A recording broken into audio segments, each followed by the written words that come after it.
के कई नेता आज बीजेपी और एनडीए में शामिल हो रहे हैं। एक तरफ तो पहले ही अपने भाषणों में बीजेपी के खिलाफ बोलेंगे, मुस्लिम्स का सपोर्ट करेंगे और फिर ये भी बोलेंगे कि बीजेपी गलत है और फिर अचानक से उसी पार्टी में जाकर शामिल हो जाएंगे। इनके वोटर्स का मानना है कि आजादी के 75 साल बाद भी आज भारत में मुसलमानों की जो सूरत हाल है, इसकी डायरेक्टली जिम्मेदार कांग्रेस पार्टी है।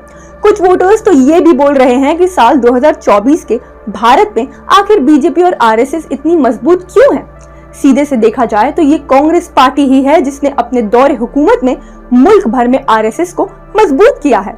आरएसएस की कहीं डायरेक्टली या इनडायरेक्टली एक बच्चे की तरह परवरिश की है। नाम तो इंडियन नेशनल कांग्रेस है, लेकिन इसी कांग्रेस पार्टी में वो चेहरे भी छुपे हुए हैं जो देश के डेमोक्रेटिक वैल्यूज को जबरदस्ती नुकसान पहुंचा रहे हैं। वहीं ट्विटर, जो कि अब एक्स है, उस पे लोगों का कहना है कि जब 6 दिसंबर 1992 को बाबरी मस्जिद को शहीद किया गया था, तब पीस सेंटर में कांग्रेस की हुकूमत थी। कांग्रेस पार्टी ने तब कुछ एक्शन नहीं लिया। इसी कांग्रेस पार्टी ने 22 जनवरी 2024 को जब बाबरी मस्जिद की जगह पर राम मंदिर की तामीर हुई, उसके खिलाफ भी एक लफ्ज तक नहीं बोले। तो ऐसी दोगली कांग्रेस पार्टी से मुसलमानों के बारे में क्या उम्मीद की जा सकती है। ट्विटर पर ये सब कहा जा रहा है कांग्रेस के बारे में।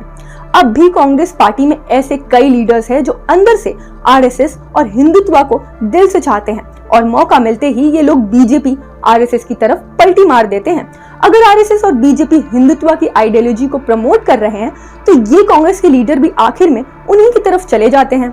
इसी की ताजा मिसाल है मिलिंद देओरा, बाबा सिद्दीकी और अशोक राव छावन, जिन्होंने हाल ही में बीजेपी ज्वाइन किया है।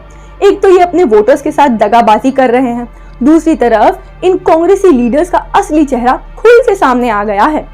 कांग्रेस का यही दोगले लीडर्स एआईएमआईएम को बीजेपी के बी टीम कहते हैं। एक मशहूर कहावत है ना, उल्टा चोर कोतवाल को डांटे। जबकि सबको पता है कि पूरे भारत में बीजेपी और आरएसएस के खुलकर और लगातार कोई पार्टी मुकाबला कर रही है तो वो एआईएमआईएम और बरिस्टर असदुद्दीन ओवैसी है।